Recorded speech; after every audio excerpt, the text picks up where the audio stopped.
Today, I'm going to explain a thriller romance film called Sleeping Beauty. Spoilers ahead. Watch out and take care. Lucy is a college student who works multiple jobs to support her studies and have money for rent. She usually volunteers as a test subject at their school's research lab, where the student doctors would occasionally insert tubes inside her body. Lucy also works at a coffee shop and in an office, and there, she's in charge of photocopying documents. Additionally, Lucy goes to an upscale bar where she decides who to sleep with by flipping a coin. At home, she lives with her roommate and her roommate's boyfriend, who constantly badgers her about paying rent. After work at the office one day, Lucy brings food and alcohol to visit her friend, Birdman. While sitting on the couch, Birdman tells her about how he once wanted to kiss her. However, he couldn't bring himself to do it because his tongue was furred and putrid. Birdman says that he just wants Lucy to know the reason why, and she tells him that it's okay. Before going home, Lucy stops by a phone booth. She uses a different name as she makes a call to someone regarding an ad she saw in the student paper. During the interview, her interviewer, Clara, lets her know she'll start by describing the job. They can only discuss the specifics if Lucy ends up liking the premise. Lucy agrees, and Clara explains that they are looking for a silver service waitress who will be working at private functions while wearing their provided lingerie. She informs Lucy that she will be working alongside other girls, some of whom have more responsibilities, then adds that she could get promoted, too. The job is on a freelance basis and the pay is $250 per hour. According to Clara, either one of them can terminate their arrangement at any time, and she reminds Lucy to maintain another job as her other source of income. Clara states that the kind of work they do needs mutual trust and discretion, warning Lucy that there will be severe penalties for any breach of discretion. When Lucy says that she understands the terms, Clara proceeds to give her a few more reminders. She emphasizes that Lucy shouldn't think of it as a long-term career and that she should use her earned money wisely. Clara also encourages her to work hard in a short period of time. Lastly, Clara makes it clear that no penetration will be happening while she's working. Once they're clear with the job's terms, Clara asks Lucy to stand and strip for her before calling Thomas into the room. She then checks the inside of Lucy's mouth.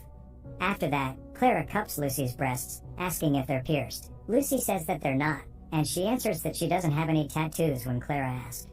Thomas takes his turn to inspect her body, and once he's satisfied, he tells Lucy to get dressed. While dressing up, Lucy proceeds to answer a series of questions. She explains that the only medication she's taking are her birth control pills, and that she rarely smokes. Afterward, Clara tells her that she needs to see their doctor for some blood tests, promising that they will cover all of her work-related expenses. She then asks Lucy if she is familiar with silver service, and Lucy replies yes. To wrap things up, Clara tells Lucy that she is very beautiful and talented, but they're going to make her even more beautiful. She also informs her that she'll be changing Lucy's name to Sarah. In preparation for her new job, Lucy gets a foot massage and a Brazilian wax. She then visits Birdman again, and as they drink white wine, Birdman notices that she's got her nails painted. That night, Lucy is picked up by a car and gets taken to her workplace. There, she meets Sophie, who instructs her to fix her makeup in the dressing room and wear a lipstick shade that matches the color of her private parts. Though she's shocked at first, Lucy still does as she's told. She removes her clothes, revealing her lingerie for work, then puts on a bright shade of red lipstick. Sophie sees it and chastises her about how this isn't a game before wiping it off with a tissue.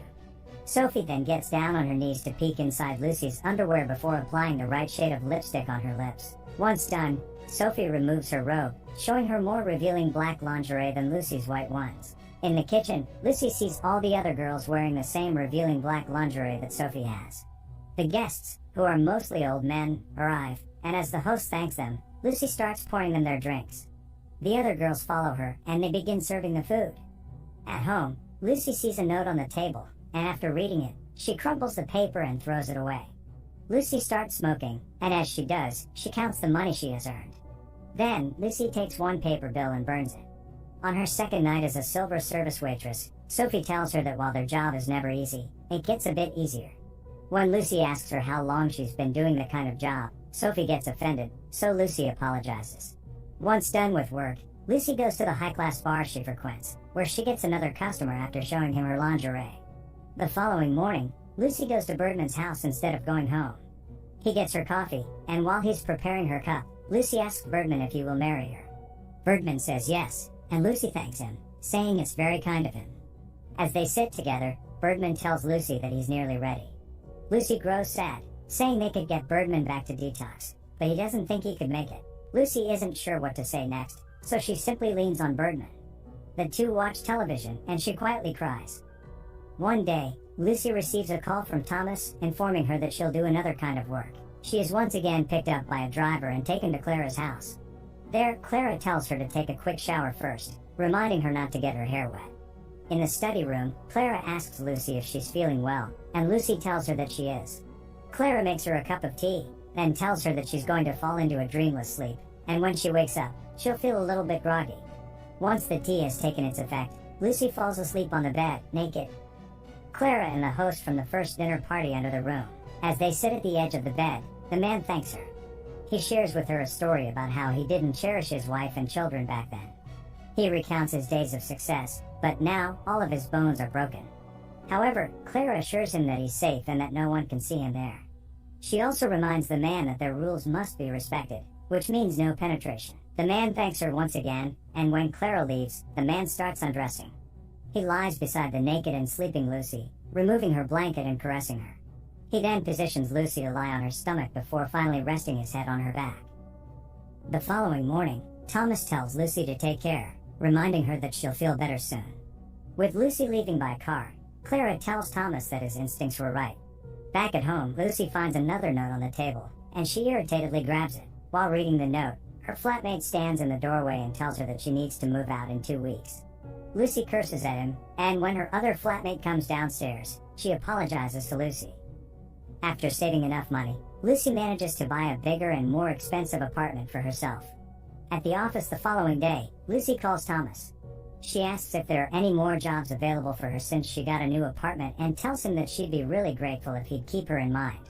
After their conversation, Lucy goes back to photocopying papers. At the medical research lab, a doctor is removing a tube from Lucy's throat when she gets a call for another job.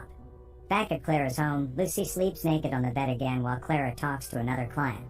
As always, she reminds the client about their no penetration rule, but the man sarcastically retorts that he's the one who needs penetration and that he doesn't expect good fortune on that night. He then thanks Clara, and with her gone, the man starts removing his necktie before stopping to linger by the edge of the bed. He moves closer to Lucy and removes the blanket on top of her, revealing her fully nude body. The man stares at her as he smokes his cigarette, then continues to undress. He sits beside Lucy and roughly turns her over, and even though Lucy can't hear him, he tells her to spread her legs while verbally degrading her. He takes another puff, then gently presses his cigarette against Lucy's ear. Lucy stirs, but she remains asleep. The man then puts out his cigarette and removes his undergarment before getting on top of Lucy. He whispers dirty things to the unconscious girl, relishing in telling her all about what he'll do to her. Without stopping with his profanities and obscene names, he slides 2 fingers inside Lucy's mouth and licks her cheek. On Lucy's way home, she touches her ear, but since she has no recollection of what happened, she ignores it. While in school, Lucy gets a call from Birdman, so she immediately leaves her class. She finds Birdman on his bed, weak from overdosing, with a couple of painkillers on his bedside. Almost crying now, Lucy promises Birdman that it's going to be okay, but he only asks her to take her top off. Lucy complies and gets in bed with him. She sobs, and Birdman hugs her as he dies. At the coffee shop, Lucy continues cleaning the tables, showing no emotions at all. At Birdman's funeral, Lucy talks to her ex-boyfriend. He asks Lucy when she last saw Birdman, and she says it was about 3 or 4 months ago when she took him to dinner. Her ex-boyfriend then tells her that the last time he saw Birdman was around the same time he saw Lucy, which was about a year ago. With the jokes she shared with Birdman still fresh in her mind, Lucy thoughtlessly asks her ex if he would marry her. Shocked, he asks her why and tells her that she's had her chance. Lucy urges him to continue speaking, but he only cusses at her. Unbothered, Lucy continues drinking her wine, and he lets her know that he's already with another woman named Helen. Upset and incredulous, her ex-boyfriend keeps repeating that he doesn't believe her. He says that Helen is courteous and asks Lucy to do the same. Back at Clara's home, Lucy soundly sleeps on the bed while Clara speaks with the third client. Clara assures the old man that he's safe there, that there's no shame, and no one can see him. As usual, Clara reminds the client about their no penetration rule, adding that he should be careful not to leave any marks. The man thanks Clara, and as soon as she's gone, he undresses. The man gently removes Lucy's blanket and drops it on the floor. Slowly, he pulls to the edge so he can carry her, only to roughly dump her on the bed. This causes her to slip to the floor, so he picks her up again and puts her back on the bed, but Lucy keeps sliding down like a rag doll. Back at the office, Lucy's boss reminds her that they fire people there. When she doesn't respond, her boss says she's fired. Lucy only thanks her now former superior before taking her leave. She heads to a camera store afterward to buy a tiny camera. In math class, Lucy assembles and tests her camera. After working at the coffee shop, Lucy's coworker invites her to a party. There, he gives her some drugs for them to take. The two then go for a night swim. The following morning, Lucy and her coworker wake up in her apartment, completely nude. Hungover, Lucy answers her ringing phone, and she finds out that she's late for another job. She quickly gets dressed and looks for her small camera while Clara's driver knocks on her door. Just as Lucy and the driver are about to take the elevator, her coworker demands she go back inside, but the driver insists that Lucy is fine. On their way to Clara's place, Lucy starts feeling nauseous and asks the driver to pull over. As soon as he does, Lucy quickly opens the car door and throws up. When they arrive, Clara greets Lucy, and she notes that Lucy doesn't look well. After a short back and forth with Lucy insisting that she's fine, Clara encourages her to take a shower, saying that showers always work wonders. Clara waits for Lucy in her study room, and when she arrives, Clara starts making her tea. While doing so, Lucy asks for a favor, saying she needs to see what goes on inside the room while she sleeps, just this once. Clara tells Lucy that she understands where she's coming from, but she cannot expose her clients to blackmail. Lucy insists that it's only going to be one time, but Clara is adamant that it's not the way they do things. Despite Lucy's begging, Clara firmly stands by her decision. Defeated, she lets it go and drinks the tea. Before Lucy falls asleep, she takes out the tiny camera she's hidden in her mouth and strategically places it on a vase. Weak from the tea, she goes back to bed and finally falls asleep. Just in time, Clara and Lucy's first client, the host from the dinner party, enter the room, and she makes tea for him, too. She asks if he's sure about drinking it, but the man doesn't answer. Instead, he simply takes his drink. He then thanks Clara once he's done, and she places the tea set on the bedside table.